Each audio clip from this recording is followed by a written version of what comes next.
पत्रकारांच्या विविध प्रश्नांसाठी आता मराठी पत्रकार संघ यांच्याकडून संपूर्ण राज्यभरामध्ये पत्रकार संवाद यात्रा काढली जाणार आहे। उद्यापासून या संवाद यात्रेला सुरुवात होणार आहे। आपल्यासोबत वसंतजी मुंडे आहेत। मुंडे साहेब, काय सांगाल, कुठल्या मागण्या तुम्ही घेऊन मंत्रालयापर्यंत ही संवाद यात्रा घेऊन जाणार आहात आणि किती पत्रकार या यात्रेमध्ये सहभागी होतील? महाराष्ट्र राज्य पत्रकार संघाच्या वतीनं उद्या दीक्षाभूमीतून 28 जुलैला पत्रकार संवाद यात्रा सुरू होणार आहे आणि ती जवळजवळ 24 जिल्ह्याचे ठिकाण आणि 150 पेक्षा अधिक तालुक्यातून ही यात्रा संवाद करेत।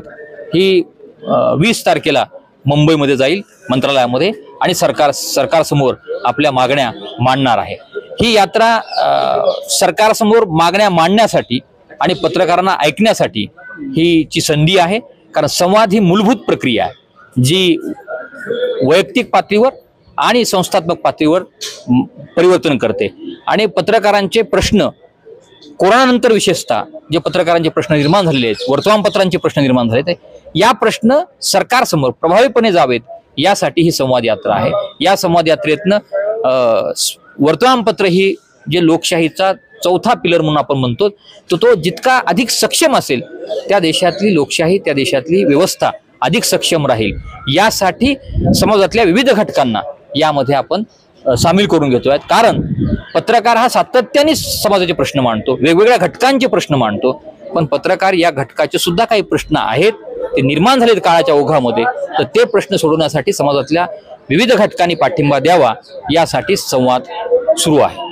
नक्कीच पत्रकार हे आर्थिक सक्षम असले पाहिजेत असं बोललं जातं, मात्र पत्रकारांच्या आर्थिक खूप अडचणी असतात। याच अनुषंगाने यापूर्वी सुद्धा अनेक मागण्या समोर आल्या, ज्यामध्ये घरकुल असेल, प्रवास भाड्यासंदर्भातल्या सूट असतील किंवा इतर ज्या काही मागण्या असतील, या सुद्धा मागण्या तुमच्या या निवेदनामध्ये असणार आहेत का आणि सरकारकडे कशा पद्धतीने तुम्ही मागण्या मांडाल?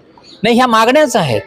कारण म्हणजे समाजामध्ये पत्रकार हा जो घटक आहे तो आता संख्येने मोठा आहे, पण तो सरकारला किंवा व्यवस्थेला तो संख्येने लहान जरी वाटत असला तरी पत्रकार हा जसा मन आहे की छोटा पॅकेट बडा धमाका, तशा पद्धतीने पत्रकार हा सामाजिक परिवर्तन करण्यामध्ये किंवा समाजाचं प्रबोधन करण्यामध्ये पत्रकारांची भूमिका खूप मोठी राहिलेली आहे स्वातंत्र्यपूर्व काळापासून।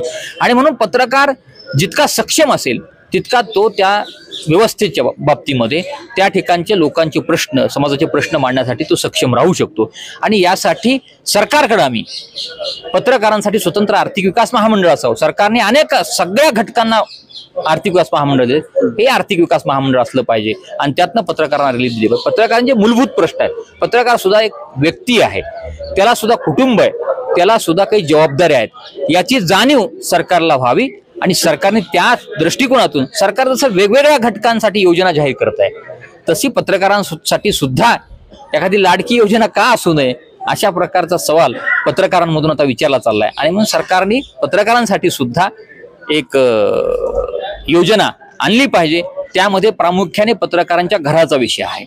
सातत्याने पत्रकारांना म्हणजे पत्रकारांना घर नसतं, म्हणजे समाजातल्या सगळ्या घटकांना घर मिळतं पण पत्रकारांना घर मिळत नाही। पत्रकार लोकांचे प्रश्न मांडतो।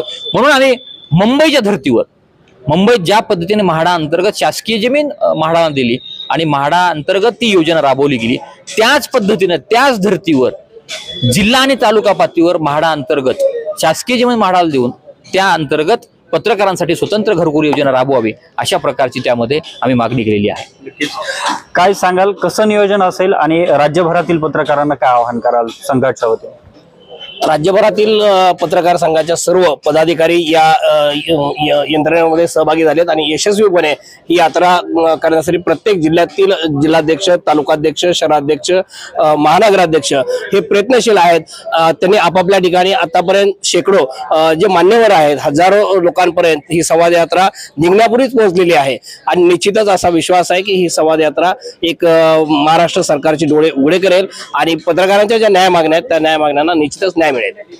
नक्कीच धन्यवाद. अनेक पत्रकारांच्या ज्या मागण्या आहेत त्या मागण्या घेऊन आता नागपूरमधून थेट मुंबईच्या मंत्रालयापर्यंत या ठिकाणी मराठी पत्रकार संघ पोहोचणार आहे आणि पत्रकारांच्या ज्या मागण्या आहेत त्या सरकार समोर मांडणार आहे. सरकार देखील सकारात्मक पद्धतीनं या मागण्या सोडेल अशी देखील अपेक्षा आणि आशा या ठिकाणी मराठी पत्रकार संघाच्या वतीने व्यक्त केली जाते.